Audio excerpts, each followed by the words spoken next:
Hi friends, welcome back. चलो ये देखते हैं, अगर हिजबुल्लाह तुम्हारा भाई है तो इजराइल हमारा दोस्त है। Iran public opinion PM Modi मुस्लिम।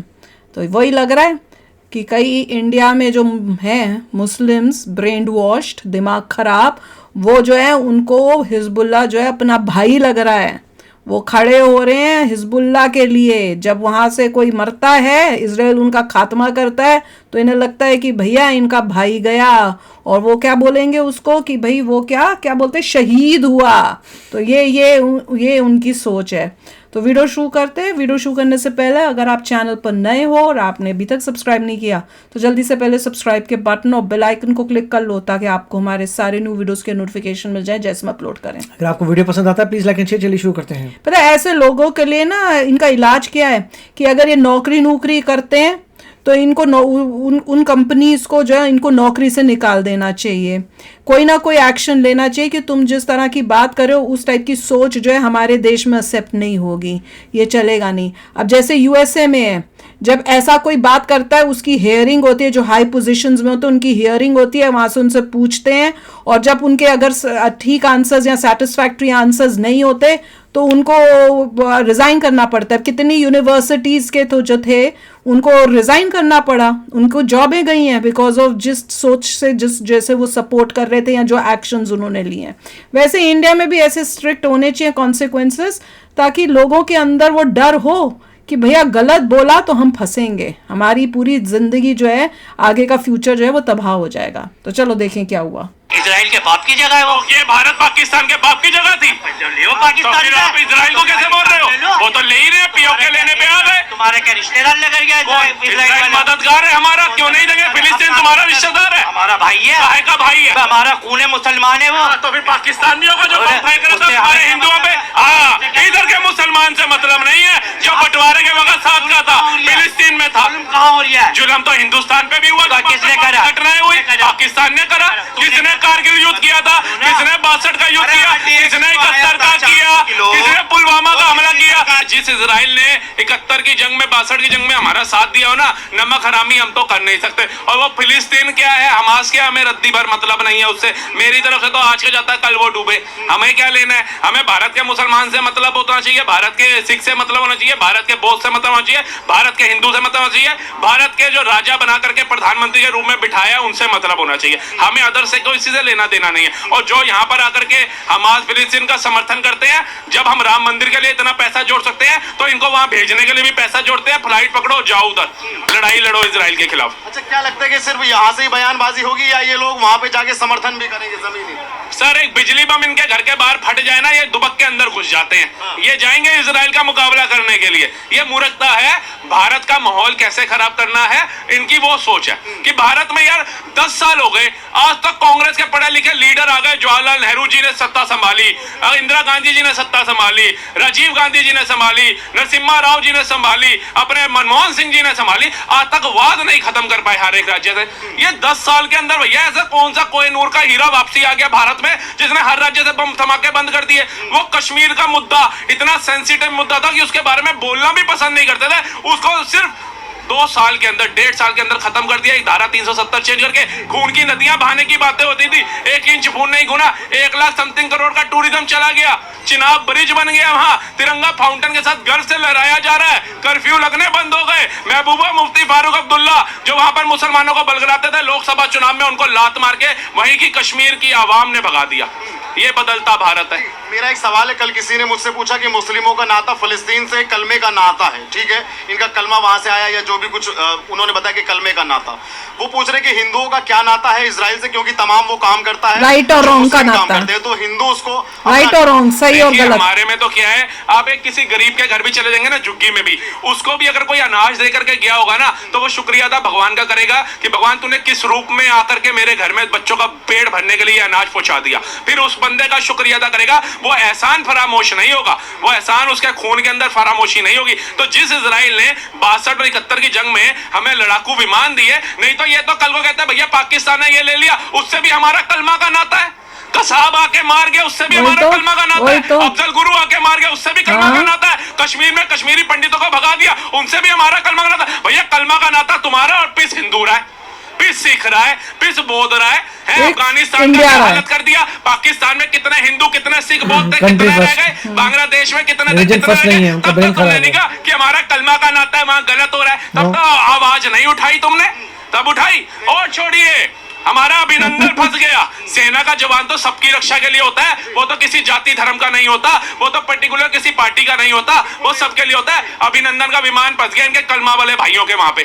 किसी एक ने आवाज उठाई कि प्लीज कलमा वाले भाइयों हमारा अभिनंदन छोड़ दो, प्लीज छोड़ दो। वो तो मोदी की ताकत ही ले आए, और वो मोदी की ताकत यहाँ पे नहीं बताया, वहां के असेंबली में खड़ा हुआ उनका मिनिस्टर बोल रहा था, हाथ कब कपा रहे हैं, माथे पे पसीना आ रहा, अभिनंदन छोड़ दो। उसके बाद छोड़ो, कट्टर इस्लामी कतर के अंदर हमारे 8 सेना वायु सेना के वो फंस गए, उनको फांसी की सजा हो गई। किसी ने कहा भाई कलमा वाला भाई प्लीज हमारे सैनिक को छोड़ दे, वो किसी जाति के नहीं है।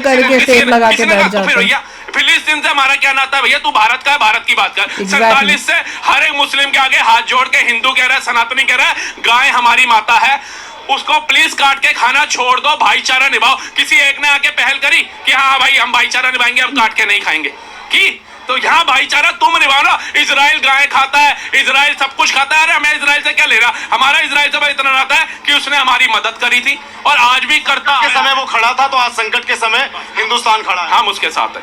अच्छा ये बताइए, आज इजराइल ने ये धमकी दी है ईरान को कि जैसा बेरूत में किया, जैसा गाजा पट्टी में किया, हमास में किया, वही हाल ईरान का कर देंगे। करेगा वो, उसका रक्षा मंत्री बोल चुका है कि नक्शे से हाँ रक्षा मंत्री बोल चुका है कि अब ये नक्शे से गायब हो जाएगा। और हम तो कहते हैं होना चाहिए ना, आतंकवाद का खात्मा होना चाहिए। आतंकवाद किसका हितैषी होता है बताओ? आपको पता है ये भारत में ये क्यों चीजें उछलती हैं? आपने देखा है कोई भी मुद्दा होना चाहिए छोटा सा, मोदी के ऊपर उंगली उठाने का तोड़ से भीड़ आ जाती है। क्यों आती है? क्योंकि जो विपक्षी पार्टियां उन्हें समझ नहीं आ रहा कि हमारी कुर्सी नहीं मिलेगी जब तक हम इसकी बदनामी नहीं करेंगे, इसके खिलाफ झूठ का एजेंडा नहीं चलाएंगे। क्योंकि जब लादेन घुसा अमेरिका की बिल्डिंग में, ओबामा ने घर में घुस के मारा था, क्या उसके विपक्ष ने सबूत मांगे थे? उसका विरोध किया था? नहीं, जनता ने विरोध किया था कि क्यों मार दिया भैया? नहीं किया। अब इजराइल मार रहा है, वहां का विपक्ष सबूत मांग रहा है, वहां की जनता बोल रही है। लेकिन भारत के अंदर जब सर्जिकल स्ट्राइक होती है तो यहाँ के नेता सबूत मांगते हैं, यहाँ की जनता सबूत मांगती है, और सड़कों के ऊपर उतर के सेना पे सवाल खड़े जाते हैं। ये है मेरा मतलब इतना निंदनीय भारत, डूबता भारत, कि ऐसे मूर्खों की वजह से, जहां एक तरफ सर्वोच्च सम्मान हमारा प्रधानमंत्री लेकर के आ रहा है, लेकिन ये मूर्ख लोग क्या कर रहे हैं? भारत की इज्जत मान को कहां ले जाकर जा रहे हैं? कि हमारा शौर्य, हमारी सेना जो सर्दी के अंदर भी खड़ी है, सियाचिन के अंदर, जो तपतपाती गर्मी में राजस्थान के अंदर खड़ी है, उससे तुम सबूत मांग रहे हो। तुम्हारी औकात क्या है? तुम्हारी औकात 2 कौड़ी से ऊपर नहीं है। ये भारत की जनता जा करके बटन दबाती है तो तुम्हारे को एक सिंहासन पे बैठने का राइट मिलता है। एक निगम पार्षद बनो, चाहे सरपंच बनो, चाहे एमएलए बनो, चाहे सांसद बनो, तुम्हारी औकात हमारी सेना से बढ़ के नहीं है। जिस दिन ये तुम्हारे पीछे खड़ी सेना ने अपना असली दाग दिखा दिया ना, जिस दिन वो आ गई पाकिस्तान वाले रूप में या बांग्लादेश वाले, ये तो हमारी सेना के खून में ही नहीं है गद्दारी। क्योंकि हमारी सेना जब घर से निकलती है ना, अपनी माँ को एक बात बोल के जाती है, माँ या तो तिरंगा लहरा के आऊंगा या तिरंगे में लिपट के आऊंगा। ये शौर्य होता है हमारी सेना का। ये क्या समझेंगे? इनकी क्या औकात है? ये सेना पे प्रश्न चिन्ह उठाते हैं, अग्निवीर पे प्रश्न चिन्ह उठाते हैं। अग्निवीर की तरह एक बार मेहनत करके तो देखो राहुल गांधी जी, 55 साल उम्र हो गई, कितनी बार आपने देश रक्षा के लिए, कितनी बार आपने सामाजिक सेवा के लिए आगे आए हो, आप बताओ। लेकिन हाँ, प्रधानमंत्री मोदी को आग कैसे मारनी है, इशारे कैसे करने हैं वो पता है, लेकिन सांसद लोकतंत्र के मंदिर में झूठ कैसे फैलाना है वो पता है। लेकिन फिर भी गलती आपको बताता हूं, मुसलमानों की इतनी नहीं है जितना भटके हुए दोगले हिंदुओं की है। आज आप भारत के विपक्ष की बात कर रहे हैं, और मैं आपसे एक सवाल ये पूछूंगा कि जब से ये 1 साल से वोट चल रहा है, 2023 का जो अक्टूबर था 7, उसमें हमास ने पहला अटैक किया था इजराइल के ऊपर, यानी कि आज पूरा 1 साल हो चुका है। लेकिन मैंने देखा कि इजराइल का जो विपक्ष है वो बिल्कुल इजराइल के साथ में खड़ा है। मतलब जो बेंजामिन नेतन्याहू जो वहाँ के अभी वर्तमान में जो पीएम है, वो उनके साथ में खड़ा है। अगर ऐसी स्थिति भगवान न करे कि युद्ध की स्थिति कोई भारत में बने, क्या यहाँ का विपक्ष उस समय की सरकार का साथ देगा, या मतलब क्या लगता है, क्या कल्पना है आपकी? देखिए एट प्रेजेंट जो सिचुएशन मैं देख रहा हूँ, जैसे अलग अलग लोग निकल के आ रहे हैं, फिलिस्तीन हिजबुल्लाह कितने मारोगे, हर घर से हिजबुल्लाह मिलेगा, और बच्चों को आगे किया जा रहा है कश्मीर में, तो ये बहुत निंदनीय बात है। इस समय तो बल्कि उस समय नहीं कि जब वो करेगा गागू घी नहीं, एट प्रेजेंट विपक्ष को आकर के बोलना चाहिए सांसद के अंदर कि मोदी जी भगवान ना करे अगर हमारे विपक्ष की जरूरत तुम्हें तो कदम के कदम साथ मिलाकर के साथ खड़े हैं। हमारे लिए देश से बढ़ के कुछ नहीं है। कुर्सी आज नहीं तो कल हम ले लेंगे, इलेक्शन आज नहीं तो कल ले लेंगे, लेकिन मोदी तेरे साथ खड़े हैं। बोला किसी ने? बोलते तो कहना चाहिए, वोट भी मिलते हैं। चाहिए, लेकिन वो क्या कह रहा है? जब मोदी जी ने बोला पकोड़ा तलने वाली बात कि उससे रोजगार मिलता है तो इन्होंने खिलखिली उड़ा दी। आज ये क्या कह रहे हैं? युवाओं को जलेबी बनाओ, फैक्ट्री लगवाऊंगा। मतलब आप जुआ जलेबी तलता अच्छा लगेगा, लेकिन पकोड़े का रोजगार करते हुए उसका अभिमान शरीर नीचे गिर रहा था। तो मूर्ख बनाना कोई विपक्ष से पूछे और भारत की जनता से पूछे, जो अपने मंदिरों को टूटता हुआ देख करके, अपने हिंदू भाइयों को मरता हुआ देख करके, अपने जितने भी आसपास की बहन बेटियां उनके बलात्कारों की रेशो बढ़ता हुआ देख करके, उसके बाद भी ऐसे लोगों को वोट देते हैं। क्या कहेंगे आज इजराइल के विपक्ष के बारे में? कुछ तारीफ करेंगे? क्या क्या कहना चाहेंगे? देखिए, विपक्ष ने अगर तारीफ करी करने जो के काम किया होता मैं जरूर करता। राहुल गांधी जी, इजराइल के विपक्ष की बात कर रहा हूँ। इजराइल वो तो सैल्यूट है भाई साहब, उससे भी तो पता मेरा देश रहेगा तो मैं इनके खिलाफ लड़ूंगा। तब मेरा परिवार रहेगा, उसके लिए तो मैं रोज कमाने धमाने के लिए आऊंगा सत्ता में। जब मेरा देश ही खत्म हो जाएगा तो मैं किसके लिए लड़ूंगा? ये समझदारी उसके जो युवा हैं वो विदेशों में नौकरियां कर रहे थे, सब छोड़ करके आ गए इजराइल में, अपने सेना के साथ खड़े हो गए, अपने देश के साथ खड़े हो गए। यहाँ पर अभी दिल्ली में खड़े हैं, किसी से पूछ लो, मैं गर्लफ्रेंड के साथ डेट पे हूँ, कोई डोमिनोज में मिलेगा, कोई पिज्जा हट में मिलेगा, कोई आपको पार्कों में मिलेगा, कोई पिक्चर हॉल में मिलेगा। देश के साथ कौन है? आज ये गौरीशंकर मंदिर है, सावन आता है, यहाँ पे कतार लग जाती है सैकड़ों मीटर की। ठीक है, भगवान न करे जब इसी मंदिर को आ जाती है बात, या भारत के किसी मंदिर को आती है, वो हिंदू कहाँ चला जाता है? झंडे वाला मंदिर आज जाकर के देखो, नवरात्रे चल रहे हैं, कदम रखने की जगह नहीं है, कदम रखने की। जब उसका गेट तोड़ा जा रहा था तब वो हिंदू कहाँ थे? आज एक झांसी की रानी की मूर्ति लगनी है तो हजारों मुसलमान सड़कों के ऊपर है कि हमारी गीत गा के यहाँ पे झांसी की रानी नहीं लगने देंगे, जबकि वो किसी के भगवान की मूर्ति नहीं लग रही, किसी धर्म की नहीं लग रही, वो वीरांगना की लग रही है जो मुगलों से लड़ी थी, और जिसमें तो मुसलमान का बच्चा, हिंदू का, सिख का, बौद्ध का, सबने पढ़ा होगा कि बुंदेले हरबे लोग के मुंह से हमने सुनी कहानी थी, खूब लड़ी मर्दानी, वह तो झांसी वाली रानी थी। देखो आज हो रहा है, लेकिन तुम्हारे मंदिर तोड़ दिए जाते हैं, हिंदुओं के नरसंहार हो जाते हैं, तुम चुप बैठे हो। तुम्हें पिज्जा खाने से मतलब है, तुम्हें मॉल में घूमने से मतलब है, तो हिंदुओं को कितना तुम जगाओगे? हिंदू सोया है, वो सोता है आज कमाओ, शाम को खाओ और रात को सो जाओ, बस।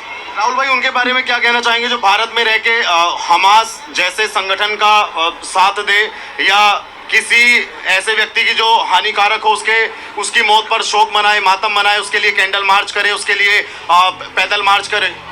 देखिए, एक चीज होनी चाहिए, एक कानून ये भी बनना चाहिए, जो हमारे देश के अंदर रह करके विदेश का गुणगान करेगा, आतंकवादी देशों, आतंकवादी गतिविधियों का जो उनका सम्मान करेगा, उनका साथ देगा, देशद्रोह का मुकदमा लगा करके अंदर डाल देना चाहिए। सरकार इसमें असफल क्यों है? 10 साल से मोदी जी की सरकार है, बनाना चाहिए था ऐसा कोई कानून। कह रहा हूं ना, अब आवाजें उठने लगी तो अब करना चाहिए। हर एक चीज का ना एक समय होता है।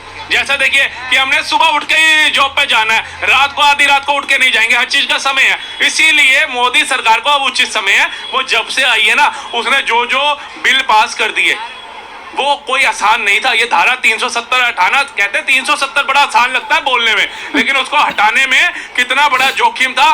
कितने विदेश के अंदर जो हमारे कंट्री के बहरूपी बैठे हैं ना, उनको जवाब देना था, चाहे यूएनओ क्यों ना हो। लेकिन पहले सबसे संबंध बनाए गए, उसके बाद महबूबा मुफ्ती के घर में घुसा गया, देखा गया कहां से ये पत्थरबाज आते हैं, कहां से तिरंगा जलाने वाले आते हैं, सारी जांच ली। उसके बाद महबूबा मुफ्ती को लात मारा गया और हमारे को उसका परिणाम ये निकला कि पत्थरबाज गायब दिखे, सेना को कहते हैं हेलमेट उछालने वाले गायब दिखे, तिरंगा जलाने वाले वहां थे नहीं, कर्फ्यू लगना बंद हो गया। उसका जीता जाता उदाहरण था राहुल गांधी और प्रियंका गांधी, वहां बर्फ से खेल के आए और लद्दाख में बाइक राइडिंग करके आए, लेकिन जब से पैदा हुए आज तक नहीं गए कश्मीर में। ये है बदलता भारत। मोदी जी का शुक्रिया अदा करो कि तुम्हारे को भारत में ही स्विट्जरलैंड के दर्शन करा दिए, नहीं तो भैया तुम तो जा सकते थे, भारत की आवाम इतने योग्य नहीं थी, वो स्विट्जरलैंड पेरिस चली जाती। बहुत ही अच्छा बोला। जो मैं बोल बोल के थक जाती हूँ, समझा समझा के थक जाती हूँ, वो सारा यहाँ पे कवर हो गया कि भैया जाग लो। हिंदुओं को जागना बहुत इम्पोर्टेंट है, मुसलमानों को ये समझना सोचना सब आ जाना चाहिए कि भैया तुम 80 मुसलमान तुसी मुसलमान करोगे तो इस देश में तुम्हारे लिए जगह नहीं है। तुम्हारा दिमाग ठीक होना चाहिए। मेरा भारत, हमारा भारत, और भारत में जो भी रह रहा है वो सब हम हैं, और तुमको उनके साथ खड़ा होना है। तुम पैलेस्टीन के साथ खड़े हो रहे जस्ट बिकॉज वो मुस्लिम है, ये चलेगा नहीं। और इंडिया जो है, इंडिया वो राइट और रॉन्ग के बीच में राइट के साथ खड़ा होगा। वहां पे जो हुआ वो गलत किया पैलेस्टीन के लोगों ने, हमास ने।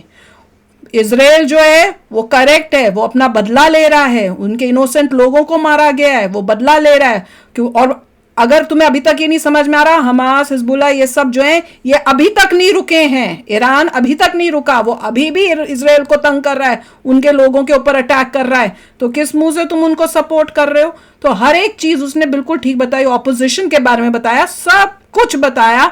फिर भी जो लोग हैं अगर उनको समझ नहीं आती तो बहुत अच्छी बात है, भैया तुम्हें टिकट हम दे देंगे, तुम चले जाओ। एक ही पॉइंट पे सारी जितनी भी टॉक्स हैं एक ही पॉइंट पे आती हैं कि इंडिया में जो इंसान पैदा हुआ है ही शुड नो कि इंडिया फर्स्ट, और इंडिया के लिए क्या ठीक है वो सोच के करो। इट डजंट मैटर तुम्हारा रिलीजन क्या है, तुम्हें इंडिया फर्स्ट कि मैं इंडियन हूँ, उसके बाद रिलीजन आता है।